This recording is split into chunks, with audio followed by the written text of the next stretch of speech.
Welcome to Unbound, the podcast with Beth Curry, author, storyteller, and survivor.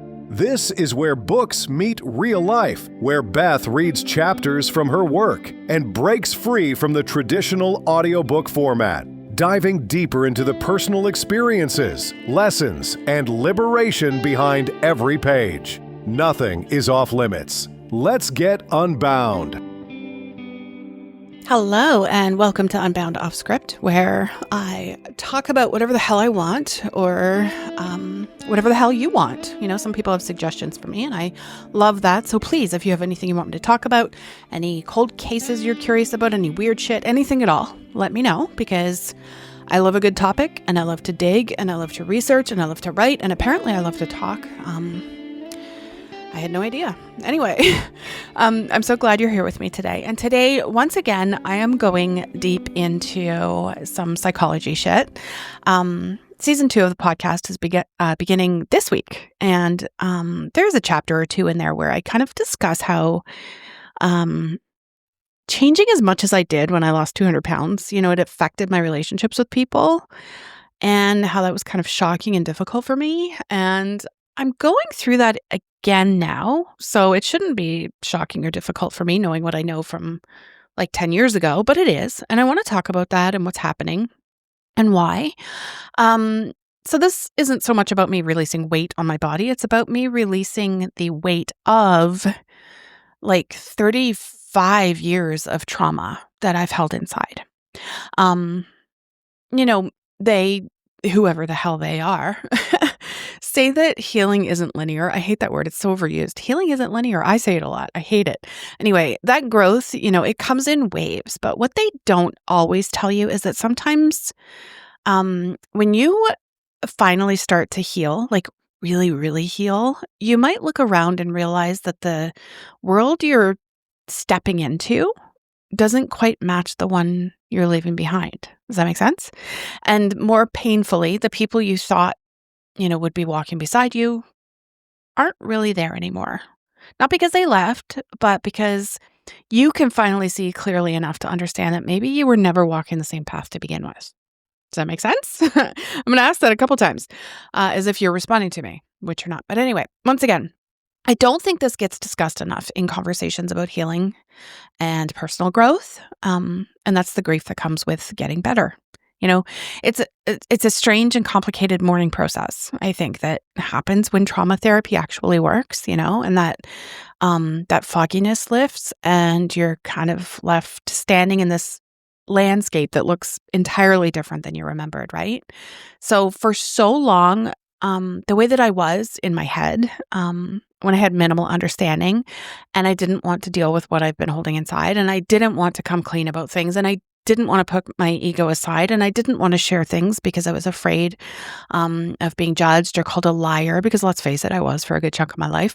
I'd look at other chicks and think, oh, she's so soft and girly and a delicate flower. And here I am feeling like the claw end of a hammer, right? Like I've always been rebellious, you know, just kind of edgy in the sense that I don't, you know, just believe what I'm being fed about literally anything. And I don't disrespect authority, but I'm willing to question it and challenge it if it's fair. And I have questions, you know, I don't think there's anything wrong with that.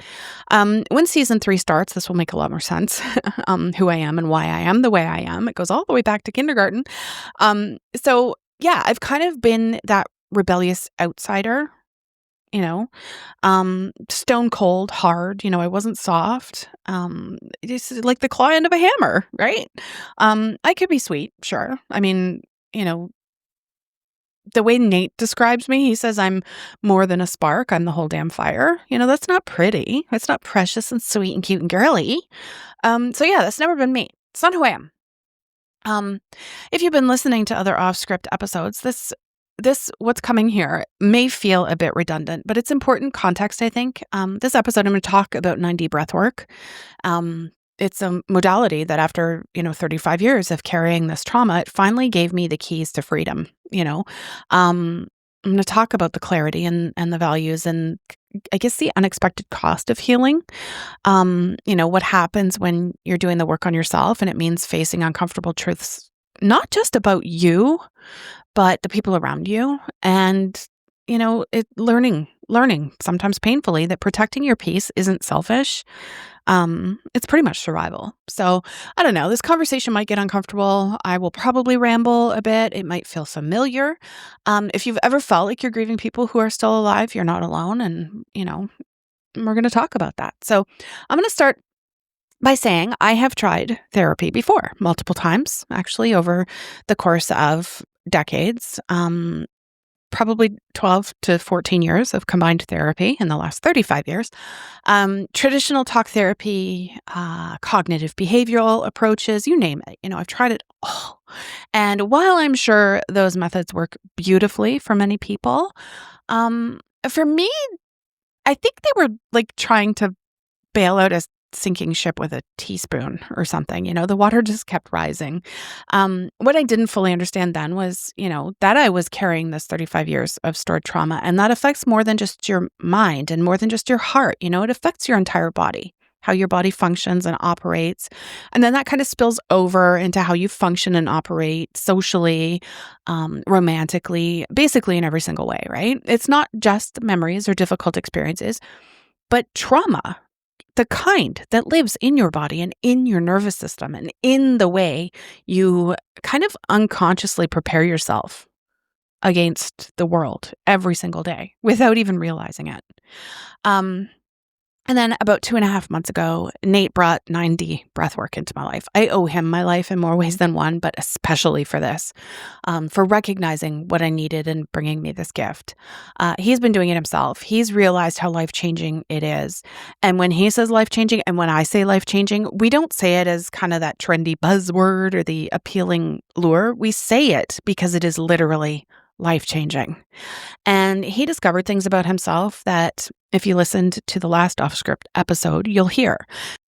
This super private guy gets real vulnerable with me and his mouth just keeps on running. It was very hard to not interrupt him. And I know that I did at times, but my editor, I think, tried to get a lot of those interruptions out. But anyway, he got real vulnerable and he shared things that he learned about himself and was able to own his part in a story which he will never have closure for. And I've been incredibly fortunate because right before the new year, I came clean with 2 of my best friends about everything. And you'll learn about it in season 3. I came clean about everything. And these are friends I've had for decades, 4 decades, 5 decades. To tell you that I was terrified is the understatement of the century. But you know what happened? One of them shared her vulnerabilities and truths with me and opened up this whole new door to our friendship. And she loved me and she forgave me. And the other friend told me all the bad things that I had said that I did and I apologized for. She said she doesn't remember those things. She remembered all the fun things about growing up together and all the happy and good memories. And I realized I held those too. Like I also held those good memories, right? But now I can let go of the bad stuff because we've cleared the air.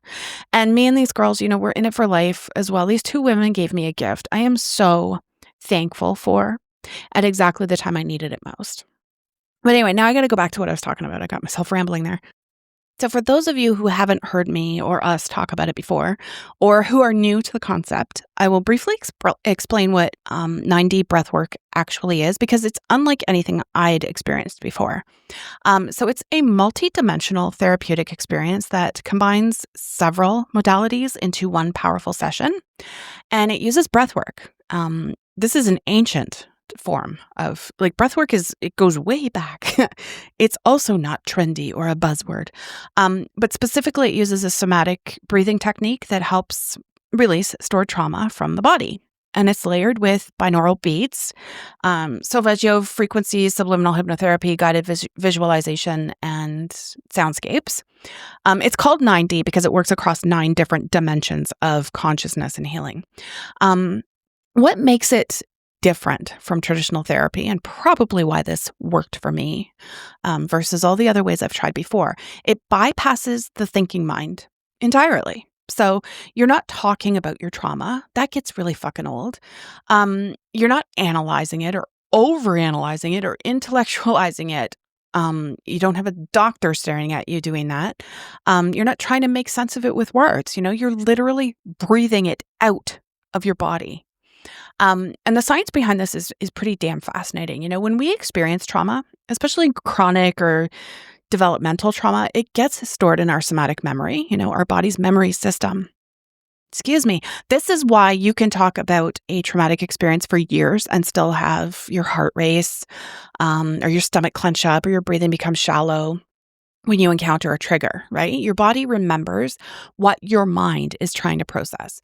And breathwork accesses the autonomic nervous system directly. By using specific breathing patterns, you can shift your nervous system out of sympathetic activation, that fight or flight shit, and into parasympathetic regulation, which is rest and digest.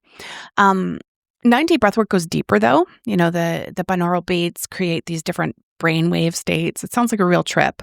Theta and delta waves, they allow you to access subconscious material that's kind of been locked away for so long, right? The hypnotherapy component speaks directly to your subconscious mind, reprogramming limiting beliefs and trauma responses. Okay. So, here's where it gets really visceral though, like really physical. And I want to talk about this because if you ever try breath work and experience what I'm about to describe, I want you to know it's normal and it's not dangerous and it's actually your body doing exactly what it needs to do. So to start, I experience tetany during just about every session. And for those unfamiliar with the term, tetany is an involuntary muscle contraction. Your muscles seize up, they cramp, they lock into position. It does not hurt. It can look alarming, like really weird if you're not expecting it, but it's actually a sign that the body is releasing deeply stored tension and trauma. It's actually kind of like that thing that, the thing your kids made you play back, where you stand in the doorway and you push the backs of your hands against the door frame and you hold it for like 60 seconds or something. And then when you step away from the door frame, your arms start to rise up and you can't control it. Same idea. Okay. So, there's that. But what's profound to me, I can feel these manifestations in very specific areas of my body, and each one tells a story. Sometimes my legs will shake uncontrollably. And this doesn't happen through the whole session. Like different things happen through the session at different times. And it's I'm telling you, it's a trip, but it's like so worth it. And it's not scary. But yeah, my legs will shake and I'll get kind of this intense pressure in my thighs and knees, on the inner thigh around my knee area. It's like a tightness. It's like a cramping that makes my legs shake and kind of want to curl up. And I know in my body that this is from running, not literally running, but years and years of running, running from my trauma, running from healing, running from people, running from confrontation, from truth, from anything that felt too big or too damn scary to face. My legs have kind of been in a state of perpetual flight for decades. My muscles have always been tensed and ready to bolt at any moment. And now during these sessions, all of that stored energy and all of that unreleased tension from like 1,000 moments when I ran instead of stayed is finally releasing.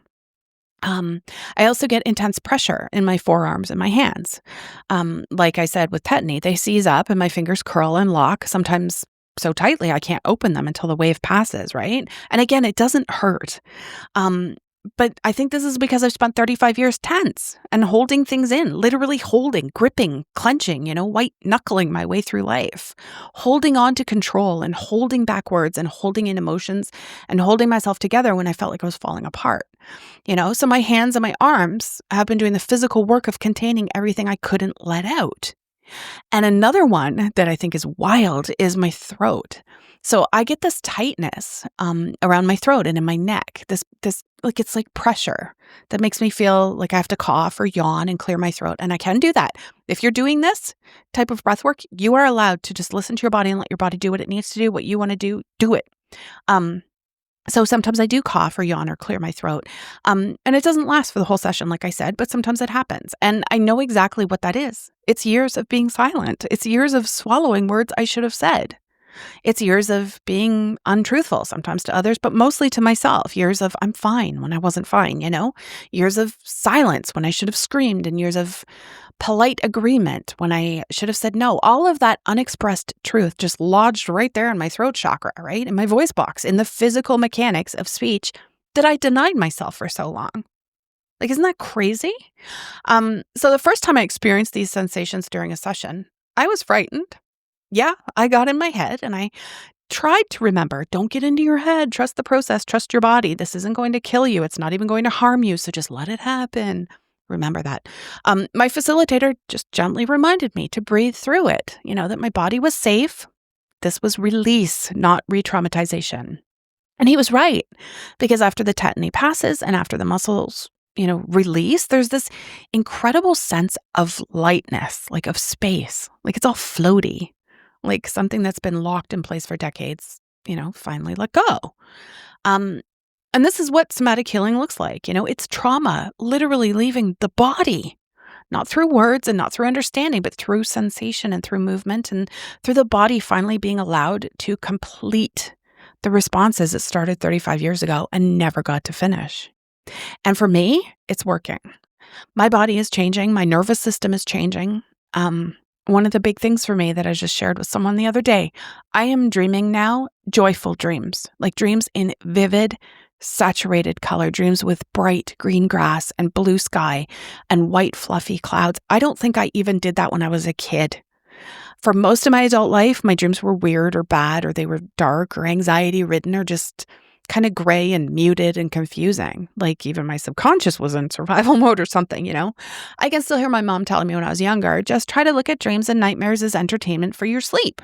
Try not to get too hung up on the feelings and the scary things that happened. And I like scary movies, so I'm, literally starring in one while I'm sleeping. So I had to just kind of remember to look at it that way. And it helped me through a lot of really difficult nights. But of course, without context, that was the best she could do for me. But now I'm dreaming like in Technicolor. I'm having dreams where I'm laughing and I'm exploring and I'm creating, and my nervous system has regulated enough that even my sleep state has transformed. 2.5 months. That's all it's been. And it's not every day either. And the changes have been so profound for me that I'm now training to become a trauma-informed 9D breathwork facilitator myself, because that's what I do. I'm always learning and becoming certified in things and wanting to help people, basically. And I think in this case, if this changed my life this dramatically, I need to be able to offer it to others, and I want to. And here's a little aside.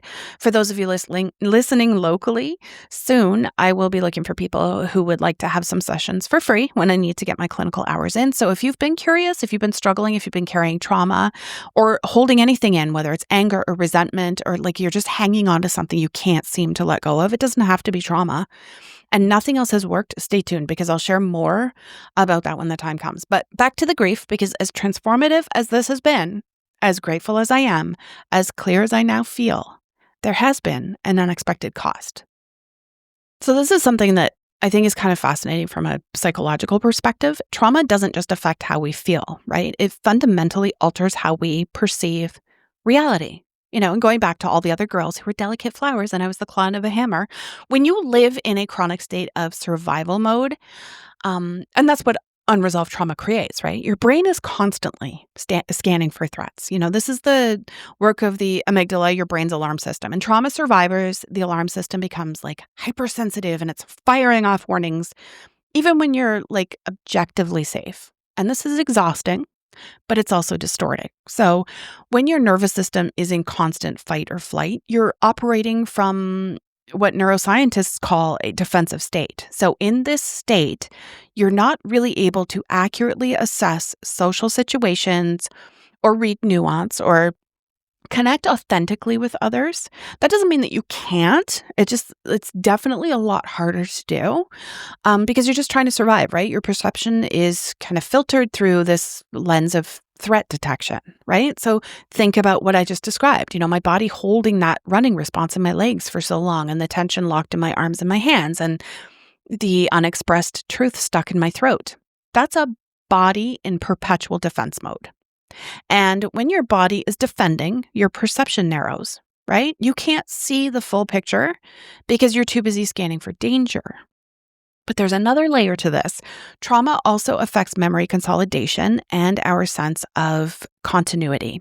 Okay? So sometimes we create narratives about people and relationships based not so much on who they actually are, but on who we need them to be at a time when we were too fragmented to see clearly. Make sense? So if you've never read the book, The Body Keeps the Score, I highly recommend it. The author explains that trauma survivors often struggle with what he calls integration. I've talked about integration before in other podcasts, even the regular seasons. It's the ability to hold multiple truths at once, to see complexity in people and situations. When you're in survival mode, everything becomes binary, right? It's safe or it's unsafe. It's good or it's bad. And I'm going to talk about this in a minute with the XY situation. So keep that in mind.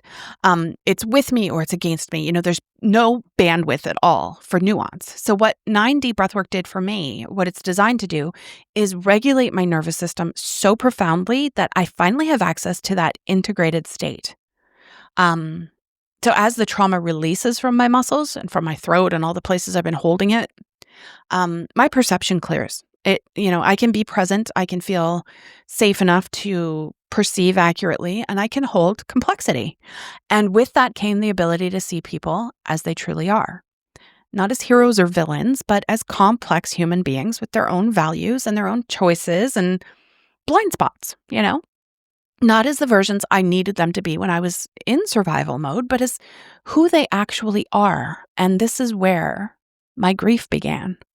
Because what I saw with this new clarity was that some people I'd known for decades, people I'd considered aligned with my core values, had been making choices that directly contradicted those values.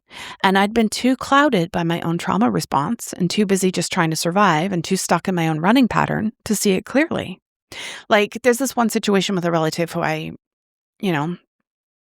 saw as someone who shared the same values as me, But now I've realized that this person is more performative, and I don't actually know the real version of who they are. And this is where things get really tricky for me because, if they weren't a family member, I don't even think I would be friends with this person. Like if I encountered a stranger in the world who was like this person, I'd be friendly, sure, but I would move on. I wouldn't pursue a friendship or anything like that with them. And that's really hard for me to reconcile because I love this person immensely, but we're just not the same. We're not even similar. And I thought we were, and I was wrong. And they probably think that we are similar and that we are the same. But I think that they're fooling themselves because they're being performative and they're probably stuck in that binary state and they don't know. They don't know what they're dealing with. And I'm going to let that one go for a minute. When you're healing from trauma, you're not just changing how you feel. You're changing your entire operating system. You're upgrading from survival mode to what psychologists call social engagement. That's a state where you can be present and connected and discerning and boundaried all at once. And sometimes when you upgrade your operating system, you realize that certain programs are no longer compatible, if that makes sense. As I stated earlier, I've spent my life and honestly portions of my career rooted in a very specific set of principles. Integrity, compassion, critical thinking, justice, which I would like to say right out of the gate is vastly different from social justice. Equity. These aren't abstract concepts to me. They're the foundation of how I try to move through the world and how I make decisions and how I evaluate what's right and wrong. So watching people I love, people I respected, consume and defend narratives that directly contradict those principles has been disorienting, to say the least. Heartbreaking, if I'm being honest. You all know, we all know, we're living in like an age of unprecedented information access, but also unprecedented manipulation. The psychology of media influence is well documented and frankly terrifying, but so many people don't even want to dig deeper and look into it. They just want to keep their head in the sand. And so many people will never admit that maybe they've been had. Maybe they've been conned, because ego is a huge thing. And this past year, I've spent a lot of time working on putting my own ego aside, taming that son of a bitch, and making things right and admitting my failures, my wrongdoings, and some of the things that I believed in actually ended up being a big fat scam. And, I got taken for a ride, whatever. It happens and it's human to admit that, but so many people do not want to. And that's confirmation bias, as well. Like our tendency to seek out information that confirms what we already believe. It has been weaponized by algorithms and media outlets. And I frequently talk about how social media is a cesspool. And those of us who use it, myself included, are being manipulated in the most subtle ways that we don't even realize it's happening. And we are being influenced to do certain things and to say certain things and to react emotionally and without fact. These systems feed us content that triggers emotional responses. You know why? Because emotion drives engagement and engagement drives profit. Truth is like secondary or sometimes irrelevant entirely. And that's something I've been seeing just this past week. And people are blowing my mind with the things that they are sharing because they are not the people or the beliefs or values I thought they held when they are sharing these things. And there's a huge group of people, that will still call somebody a conspiracy theorist for making these claims, despite the fact that it is well researched and well documented. And with all of that unprecedented information out there, it's all out there for your consumption. But people are ignoring it. There is a phenomenon called reality tunnels. It's a term coined by philosopher Robert Anton Wilson. The idea is that we don't perceive objective reality. We perceive a filtered version based on our beliefs and our experiences and all the information we're exposed to, right? We all live in slightly different reality tunnels. That's normal to some degree. But here's where it gets concerning. Okay. When those tunnels are deliberately constructed by, say, media sources with specific agendas, when they're designed to trigger fear or outrage or tribal thinking, people can end up in reality tunnels so divorced from factual reality that bridging the gap becomes nearly impossible. Right? The walls of those tunnels become kind of reinforced with every piece of confirming information, every like, every share, every algorithm-fed video that tells them they're right and everyone else is the problem. I've watched people I love fall into these tunnels. I've fallen into these tunnels, smart people, good people, people who under different circumstances would never have accepted the narratives that they now defend with startling conviction. People who used to question authority now parrot these talking points without examination, and they willingly and openly share some of the most idiotic statements I have ever seen, like things that just aren't grounded in reality. People who used to value compassion now justify cruelty. People who claim they don't judge, but that's all they do. People who used to demand evidence now accept conspiracy theories as gospel. People who look at me and don't realize that more than one thing can be true at once. And not just because I don't believe X, but, if I don't believe X, it doesn't automatically mean I believe Y. I don't trust X, but that also doesn't mean I just trust Y. Just because there's two sides doesn't mean it's one or the other. But people don't want to have these conversations with me. They just assume they know what I believe in and what I think and what I feel because they know that I don't believe in, think, or feel this. So it's just one or the other. And that's such a terrible space to get yourself into. But yeah, they don't want to have these conversations with me to find out what my truth really is and what I really do believe in. And they get really defensive when they do have conversations with me because they want to shut it down. When I meet them with verifiable facts, because they can't come back at me with their own verifiable facts because they've come into the conversation uninformed and unprepared, I don't hold that against them, but I do take issue with it when I'm being perceived as someone I'm not based on that XY thing. So anyway, I went off on a tangent again. I got to get back on track here. This is going to end up being a really stupid long episode. So here's the grief. Okay. I can see how it happened. I understand the psychology. I know about the evolutionary impulse towards tribalism, the way our brains are wired to seek belonging, even at the cost of truth. I know about the dopamine hits from feeling like you're part of an in-group, the comfort of simple explanations for complex problems, the seductive nature of narratives that make you feel special, enlightened, or even victimized. I get it intellectually. Okay. But emotionally, it feels like loss. It feels like watching someone you love disappear, calling out to them and realizing they can't even hear you anymore because the walls of their reality tunnel have become soundproof.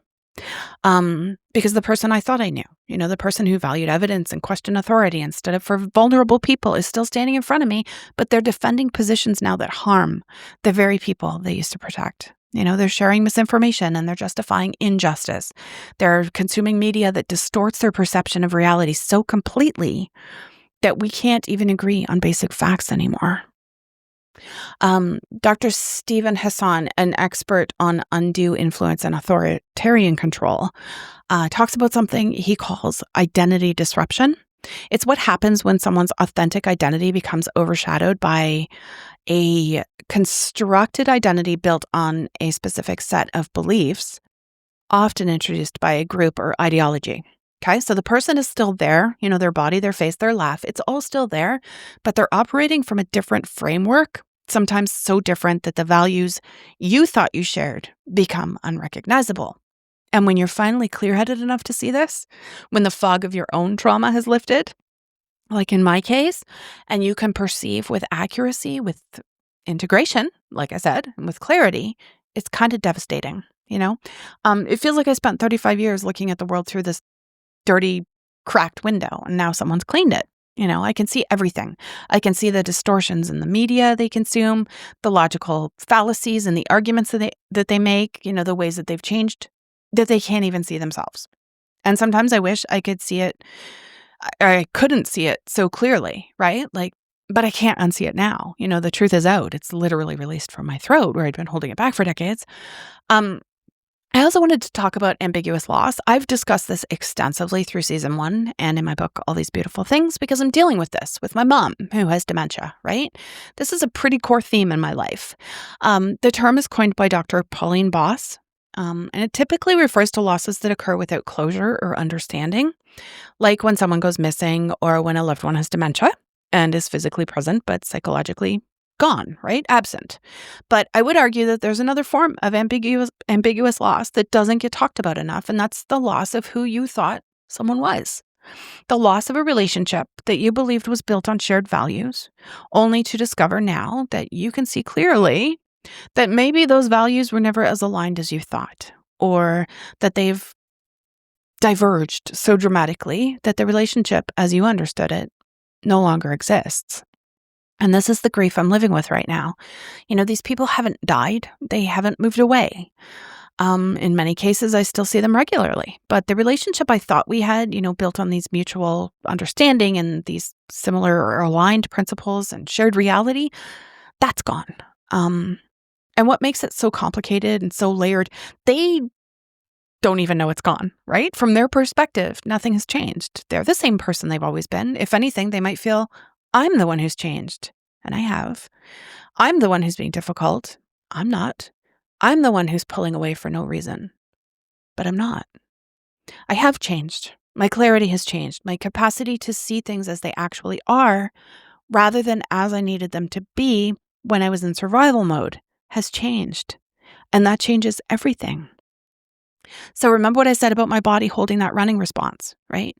For over 3 decades, when things got uncomfortable, my instinct was to run and to avoid and to not look too closely, because looking closely and seeing clearly and speaking truthfully, those things felt dangerous to my traumatized system. But now that I've released that pattern, now that my legs aren't in a constant state of preparation to flee, I can stay. I can look, I can see. And what I see sometimes breaks my heart. This is the paradox of healing, right? You get better, you get clearer, you get stronger, and sometimes that means you lose people. Not because you're pushing them away out of dysfunction or fear, but because you're finally healthy enough to see that the connection wasn't what you thought it was, or that it can't continue in its current form without compromising your own healing or your own peace or even your own integrity. Grief counselors will tell you that all loss deserves to be mourned. Even when it's the right thing, even when you know logically that you're better off, even when you're absolutely certain you're on the right path, even when you're grateful for the clarity. You can be confident in your growth and still devastated by what it costs you. I know I'm healing. I can feel it in my body. It's in my dreams and the way I move through the world now, and how I feel around my immediate circle. I know I'm on the right side of my own values. I don't second guess that for a moment. This breath work has given me a level of certainty and groundedness I have never had before. But I also know I'm grieving, and both things are true at once. And this is what integration actually looks like, right? Holding multiple truths simultaneously. I can be grateful for my healing and sad about what I'm losing. I can love people and also recognize that our paths have diverged. I can honor what was while accepting what is, right? I can know that I'm doing the right thing and still feel the ache of it. So y'all know that my nonfiction books are what I like to call self-help, rooted in personal experience. So I'm going to come at you with some advice because what do you do, when you find yourself in this position?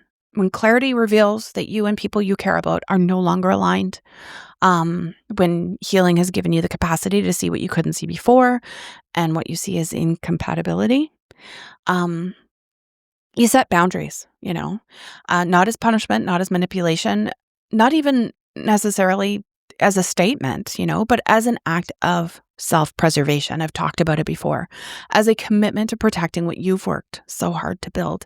And what I've learned, what I'm still learning, boundaries aren't walls. They are not about shutting people out entirely or making them wrong or punishing them for not being who you need them to be. I just want to be clear on that. Boundaries are about protecting your peace and your energy and your emotional well-being. They're about being intentional with where you invest your finite resources, your time and your attention and your emotional labor. So there's a therapist who specializes in boundary work. I think her name is Dr. Nedra Glover. Oh, damn, I wish I had written that down. She says that boundaries are expectations and needs that help you feel safe and comfortable in your relationships. Note that word, your relationships. Your relationships. You get to decide what you need to feel safe, not what someone else thinks you should need, not what you needed 5 years ago when you were still running, not any of that. It's what you need now in your current state of clarity and healing. And for me, this has meant becoming very intentional and honestly pretty carefree in a way about where I spend my time and emotional energy. And I think that carefree quality comes from finally releasing all that freaking tension I was holding in my arms and my hands. I'm not gripping so tightly anymore, and I'm not white knuckling my way through relationships that don't serve me. I can let go now.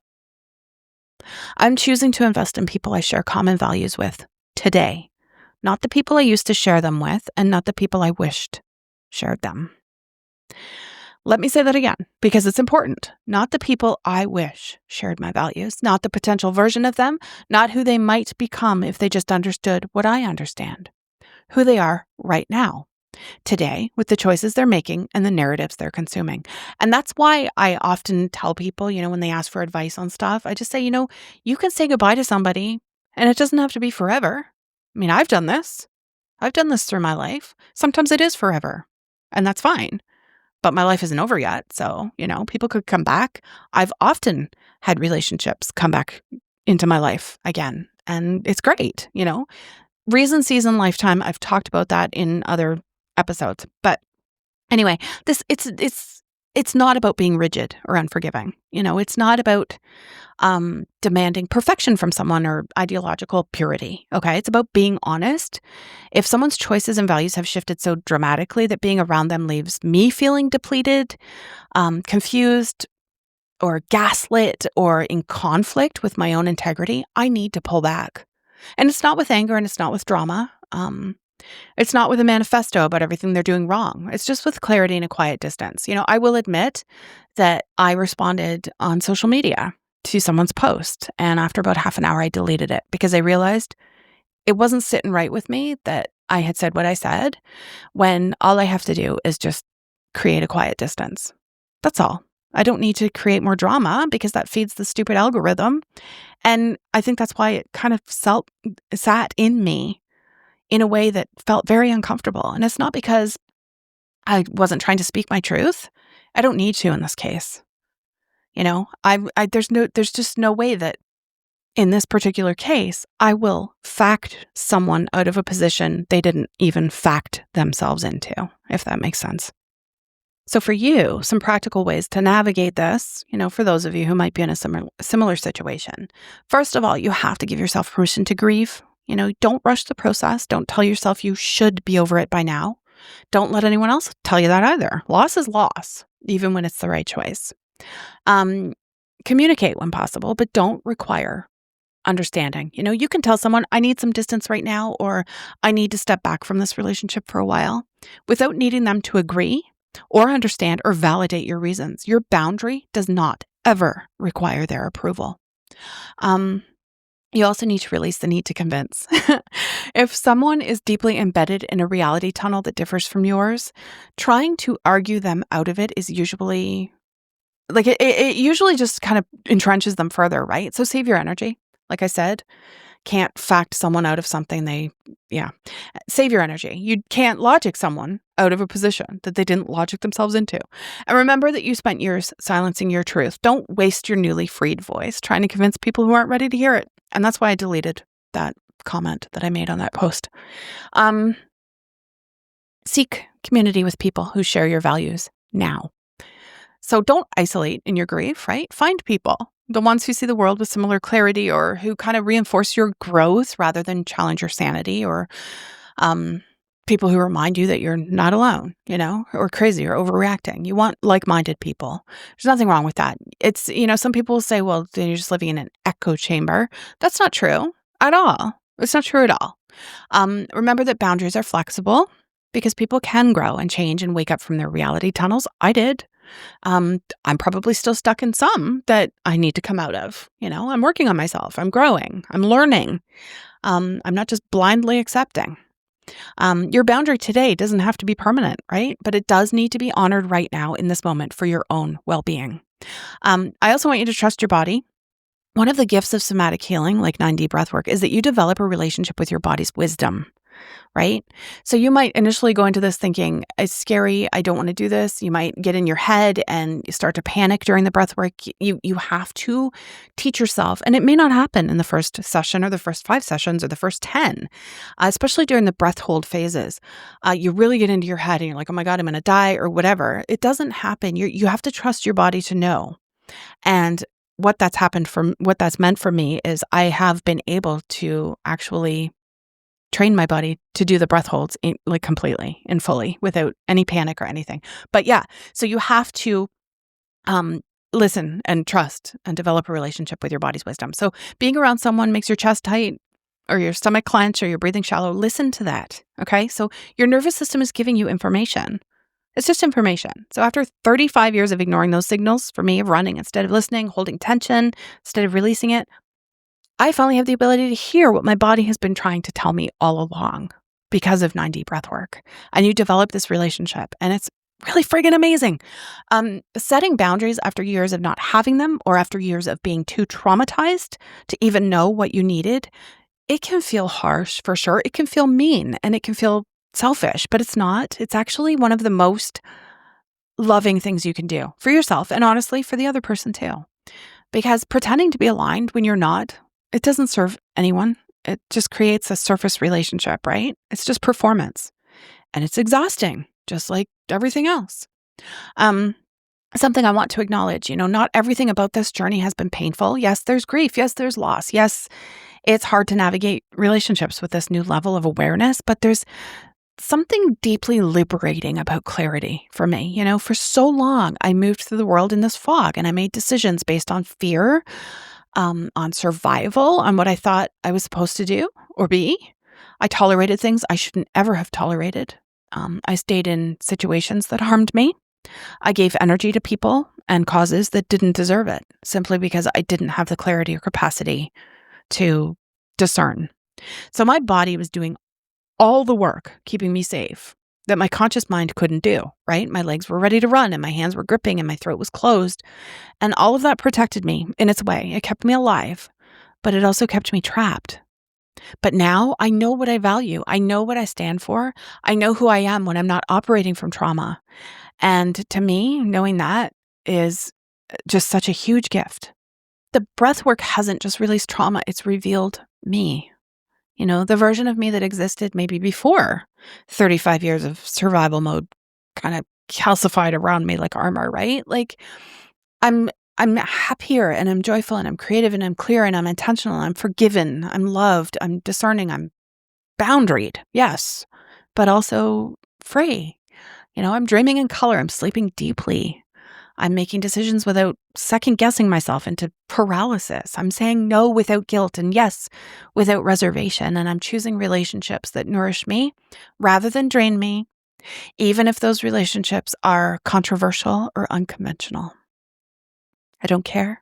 My legs don't need to run anymore, so I can finally stand still and be present. My hands don't need to grip and hold, so I can receive and release with ease. My throat is open, so I can speak my truth, right? Even when it's uncomfortable, even when it costs me relationships, even if it costs me listeners, because maybe I've pissed off a lot of people during this episode, and not just because it's really friggin' long. Is this ever going to end? Am I ever going to stop talking? Anyway, is it worth the grief? Absolutely, 1,000 times over. But the truth is, I can't go back, even if I wanted to, and I don't.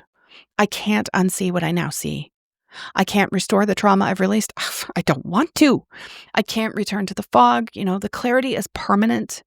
Barring some new trauma that dysregulates my system again. And I'm committed to not letting that happen, like absolutely committed. So I'm moving forward and I'm honoring the grief when it comes. I set boundaries when I need to. I'm investing in the relationships that align with who I am today. And I trust that the people who are meant to walk this path with me will either still be here or new people will appear who are aligned with this version of me. So where I land, healing is worth it, even when it comes with grief, even when clarity costs you those relationships you thought would last forever, even when growing means growing apart from people you've loved for decades, even when your body shakes and seizes and coughs up 35 years of held trauma in the process. If you're in this place right now, if you're healing and realizing that some people can't come with you on this journey, please know that you're not alone. It's okay to grieve, and protecting your peace isn't selfish. It's sacred and it's necessary, and it's part of, the healing itself.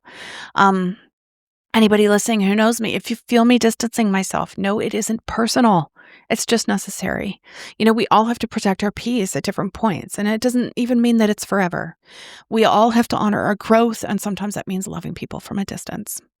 There's a quote I've been holding on to lately from author Glennon Doyle. We can do hard things. And this is a hard thing, grieving people who are still alive and setting boundaries with people you love, choosing your peace over what's familiar, and trusting your clarity even when it isolates you, and letting your body shake and release and tell its truth even when it's uncomfortable. But you can do it. I'm doing it. We're doing it together, right? For those of you who are curious about 9D breathwork, who've been carrying your own trauma or resentment, or you're just holding something in that you just cannot seem to let go of, whether it's a person or a belief or an experience, anything, if you're holding something in and you are ready for something that actually works, I encourage you to explore it. Find a facilitator, try a session, see what shifts. And if you experience tetany, if your body seizes and shakes, and if you feel pressure in strange places, remember that's normal. That's release. You are going to feel literal energy through your body. Like, you will feel it. It's a trip. I can't even explain it. But this is your body finally getting to complete what started so long ago, And for those of you in my local area, I mean it when I say I'll be looking for people to work with once I'm required to get my clinical hours in. If you're interested, if you're ready, if you've been holding anything, and you want to let it go, reach out. Let's talk. This modality changed my life, and I would be honored to hold space for your healing too. Take care of yourself, protect your peace, trust your clarity, listen to what your body is trying to tell you, and remember growth, even when it's painful, when it hurts like hell, when it comes with shaking hands and a tight throat and legs that want to run, it's always worth it. It really is. Believe me. Okay. Now, before I leave, if anyone's made it this far, and hopefully Jim has, I have a question from our faithful friend Jim about a recent podcast episode. And since his timing was really good, I'm going to answer it now. About the off-script episode, I think it was from last week, about Brendan Dassey and Nathan Carman and how the police handle suspects with autism and other spectrum-related situations. Jim asked me, why do you think it is that when law enforcement would purposely feed info and try to get a confession from someone they obviously know wasn't involved, just to close a case, to make them look good, something else? It's a good question. I want to remind everybody I'm not an expert in this. I've witnessed interrogations, but I've not done them myself. I don't have experience or training in this type of thing, and I'm still 100% in full support of law enforcement when it's done right. So these are my opinions only. So, yeah, this is the right question to ask, and it's one that bothers me too. And what I think happens, and it's not always as simple as they knew he wasn't involved, but wanted to close the case anyway. I just want to be clear on that as well. With Brendan Dassey specifically, I think the investigators genuinely believed Stephen Avery was guilty, and they believed Brendan had information or was involved. But where it gets problematic for me, once they decided he was involved, they stopped investigating and started confirming. And this happens a lot. Once, they get laser focused on one subject, they stop investigating. And that's confirmation bias. They interpreted everything Brendan said through the lens of he's guilty and we just need him to admit it. They fed him details because they thought they were helping him remember what actually happened. In their minds, they weren't manufacturing a confession. They were guiding a confused, scared kid towards this truth they believed he already knew. But obviously, that's really fucking dangerous, because when someone is suggestible, cognitively limited, or desperate to please authority, they'll give you whatever answer makes you stop pressuring them. It's like being in a literal pressure cooker. And investigators mistake that compliance for truth, right? And then the broader problem, law enforcement officers are often trained using interrogation techniques designed to break down resistance and obtain confessions. The Reed technique, for example, it's built on the assumption that the person being interrogated is guilty, and the goal is to get them to admit it. And these techniques work on guilty people, but they also work too well on innocent people, especially ones who are young and neurodivergent and intellectually disabled or just plain friggin' terrified, right? When you combine that with pressure to solve high-profile cases, a belief maybe that they already have the right person, or a lack of training on how neurodivergent people communicate under stress, even the institutional momentum, once someone becomes a suspect, you get wrongful confessions, and it's not good. Do they know the person is innocent? Sometimes. Sure. Maybe subconsciously they have doubts. I don't know. I think more often they've convinced themselves the person is guilty. They've built a narrative. They've invested time and resources, of course, and backing down means admitting that they were wrong, which is hard for anyone, especially in a system that rewards convictions. So, closing cases to look good. That's definitely a factor in some cases. Departments face public pressure, of course. Detectives have clearance rates. At least that's what I've been told. Prosecutors want wins, right? And once a case is solved, there's little incentive to revisit it, even when the evidence suggests they got it wrong. But I don't think most investigators set out to frame somebody they know is innocent. I think that they convince themselves they have the right person, and then they use whatever tools they have, including problematic interrogation techniques, to get the confession that confirms what they already believe, right? They're human too, right? And what's scary too is that they can pass polygraphs themselves. They can testify in court with confidence because they genuinely believe they got the right person. And that's why I think the system is broken. It's not just about corrupt cops, though those exist. It's about a system that prioritizes confessions over evidence, and it doesn't really account for neurodiversity. And that kind of makes it almost impossible to undo a wrongful conviction once it happens. And with Nathan Carman, his case is slightly different because he was never convicted, right? But the same dynamic applies. Once law enforcement and the public decide he seemed guilty based on his effect and behavior, and he may very well have been. I don't know. I'm not saying one way or the other. I have questions. Everything he did, though, was interpreted through that lens, right? Flat effect became lack of remorse. Literal communication became suspicious. And the narrative solidified long before the evidence did, right? And this is 100% why I don't buy narratives until they earn it. Because once a narrative takes hold, in law enforcement, in the media, social media, and public opinion, it's almost impossible to dislodge it, even when the evidence doesn't support it. I hope that kind of explains my perspective. I really need to shut the fuck up. I think this may be my longest episode ever, and if anyone is still here, I would be completely amazed. Thank you so much, though, for being here. Thank you for listening to this very personal exploration of grief and growth and what it looks like when your body finally tells the truth. If you're on your own healing journey, thank you for doing the work. The world needs people who are clear and boundaried and committed to their own growth and integrity for sure. I just wanted to say I've recently been offered the opportunity to partner up and run ads on this podcast. It's your fault. All of you have helped me to get to the point of monetization. It's a good blame, honestly. I don't want to run ads. I don't want to do this to you guys. I think that my episodes are important enough to not be interrupted, especially when they're long as fuck like this one. Like, wow. And look, when I sit with someone, I'm generally pretty quiet. I'm a good listener. I like to listen. I don't like to talk so much. So doing that here is kind of different because it's just me talking, unless I have a guest on that I'm interrupting.